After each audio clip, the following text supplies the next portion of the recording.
Hello दोस्तों, कैसे हो आप सभी।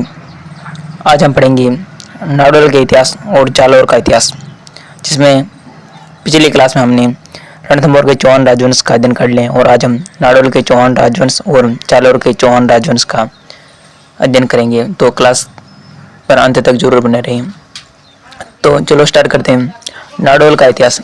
नाडोल के लक्ष्मण सिंह ने 960 ईस्वी में चौहान वंश की स्थापना की और आशापुरा माता का मंदिर बनाया। अहिल ने मोहम्मद गजनी का आक्रमण हुआ था। अहिल के समय मोहम्मद गजनी का आक्रमण हुआ था। अलन ने कलहण और कीर्तिपाल ने जालौर की स्थापना की थी। अलन के पुत्र कीर्तिपाल ने जालौर की स्थापना की थी। और जालौर का इतिहास। जालौर के कीर्तिपाल ने 1181 में जालौर में चौहान वंश की स्थापना की थी। कुंतपाल परमार को हराया था। सुंदा पर्वत के अभिलेख में राजेश्वर कहा गया था कीर्तिपाल को।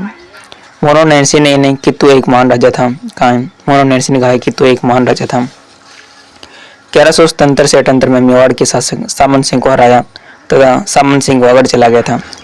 कीर्तिपाल ने 1178 के काइंद्रा के युद्ध में मोहम्मद गौरी के खिलाफ नायिका देवी दारावर्ष परमार व कल्याण के साथ भाग लिया। गौरी की हार हुई थी। कीर्तिपाल के बाद में शासक था समर सिंह की पुत्री लीला देवी की शादी भीम सिंह सेंगड़ के साथ हुई थी। जालौर दुर्ग का पुनर्निर्माण करवाया था समर सिंह ने गुजरात के लवण प्रसाद को हराया था। समर सिंह के बाद में उदय सिंह का शासन कहलाता है। उदय सिंह इल्तुतमिश की सेना को हराया था। मेवाड़ के क्षेत्र सिंह का आक्रमण हुआ था उदय सिंह के समय। उदय सिंह की पुत्री रूपा देवी की शादी तेज सिंह के साथ हुई थी, जो क्षेत्र सिंह का पुत्र था। रूपा देवी चौहान राजकुमारी थी। चाचिंग देव नासिरुद्दीन मोहम्मद और बलबन के समकालीन था। चाचिंग देव के बाद में सामंत सिंह आता है। सामंत सिंह ने 1291 में जलालुद्दीन खिलजी का आक्रमण हुआ था। सारंग देव बेगल की सहायता से साचौर से वापस लौटा दिया।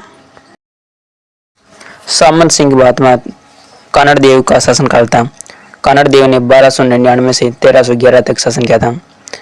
कानड़ देव के समय अलाउद्दीन खिलजी का आक्रमण हुआ था। कारण 1299 में अलाउद्दीन खिलजी की सेना की गुजरात अभियान के समय कानड़ देव ने रास्ता देने से मना कर दिया था। दूसरा कारण है कानड़ देव के सेनापति चेता देवड़ा ने खिलजी सेना को लूट लिया और शिवलिंग के टुकड़े भी छीन लिए थे। और तीसरा कारण है फरिश्ता के अनुसार 1305 में आइन ए उल मुल्क मुल्तानी ने कानड़ देव प्लस खिलजी के मध्य संधि करवाई। अलाउद्दीन खिलजी द्वारा हिंदू राजाओं को दी गई चुनौती को कानड़ देव ने स्वीकार किया था। और मोरोनैंसी के अनुसार फिरोजा का ब्रह्मदेव के प्रति आकर्षण था। ये तमाम कारण थे। इसी कारण अलाउद्दीन खिलजी ने जालौर पर आक्रमण किया था, जिसमें कानड़ देव का शासनकाल था। अलाउद्दीन खिलजी का सिवाना पर आक्रमण हुआ था 1308 में।